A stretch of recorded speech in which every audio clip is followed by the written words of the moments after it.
Hello everyone, welcome to Slipjoint Sawyer. Today we're taking a look at a knife from Bear & Son.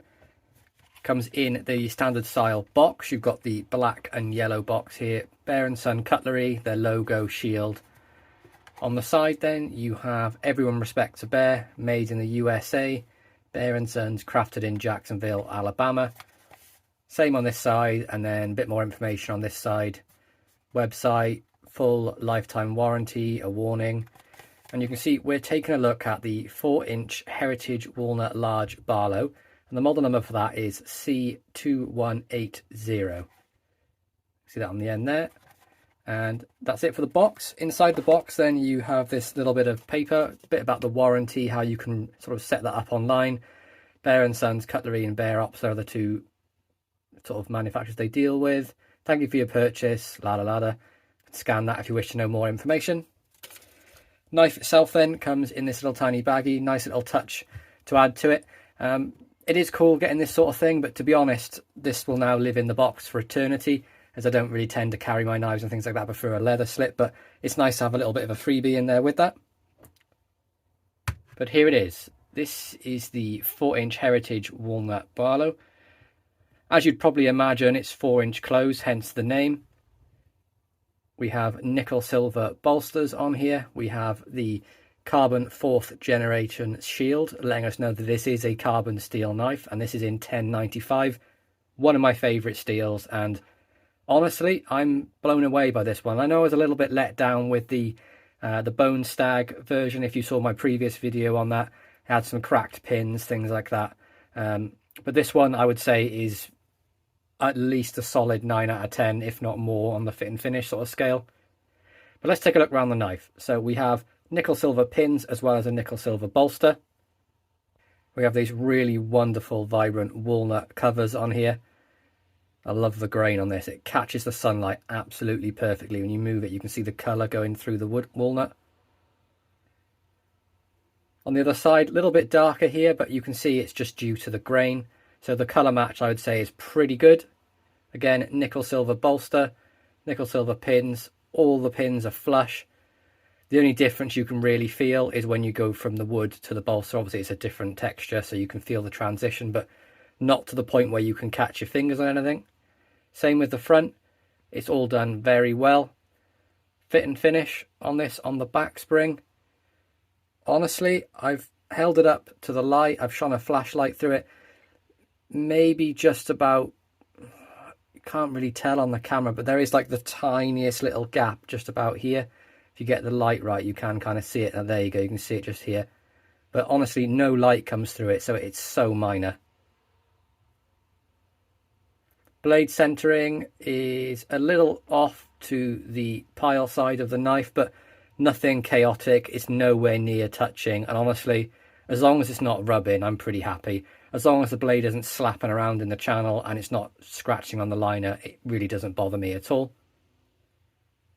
Really nice design.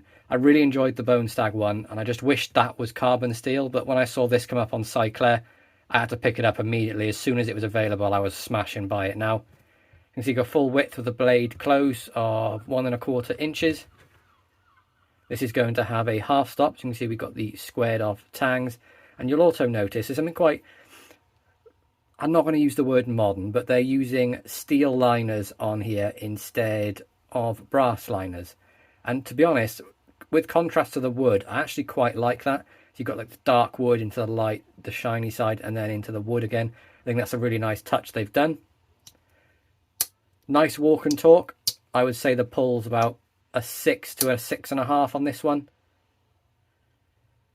We have the Bear & Son's tang stamp on here.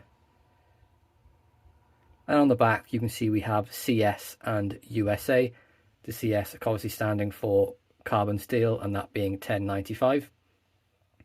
Now, is this UK legal? For me, yes it is. It's very, very close to that limit. If we look at the sort of, where are we? The cutting length, we have 1 to 2 3/4, 2.8 inches, but then you do have a full blade length of what they say on the site of 3.03 inches, but I mean, I would probably say that's 3.1 inches based on my example here.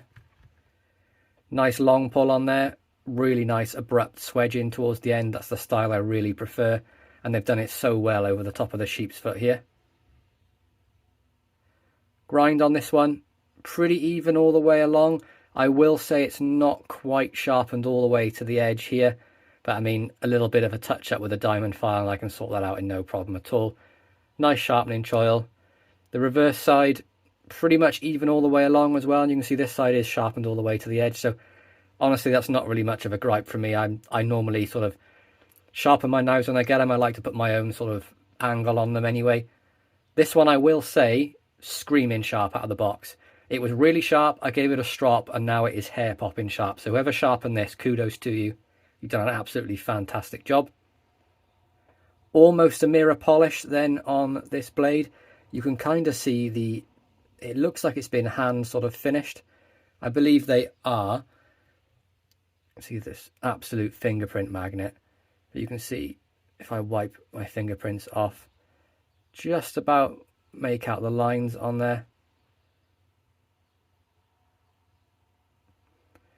Another thing I will point out as well, so for a Sheepsfoot you would generally have a straight cutting edge, and I don't know if you can see on this one, you can see it's got a little bit of a wave to it, just going up towards the tip here.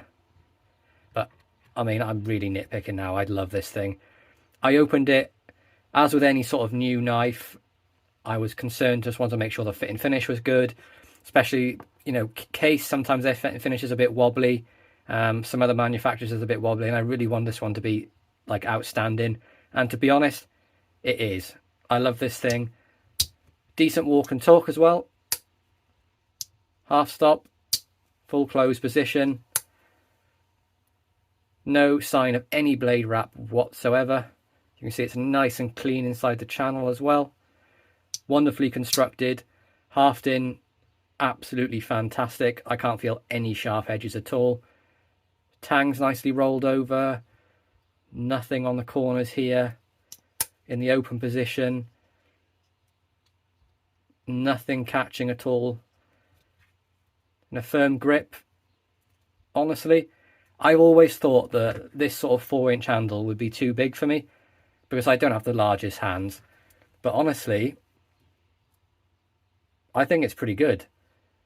Do I prefer like a 3 3/4 inch handle and a slightly shorter blade? 100%. If they made this knife, if they took maybe this much off the edge, made it into a Barlow like this, and then took this much off the blade here, and we would have it as, what would that be then? Even if they did 3.5 inches blade handle, I think that would be absolutely fantastic. But honestly, if you guys want to pick one of these up, I would head over to Cyclair Knives and Tools as quick as you can. I can't imagine these things hanging around long, so they're absolutely fantastic. There we go, guys. This is my review of the Behr & Sons Heritage Walnut 4-inch large Barlow. That model number again is C2180. I really hope you enjoyed this review. Please be sure to like, subscribe, and ring that bell for notifications, and I'll catch you in the next one. Peace out.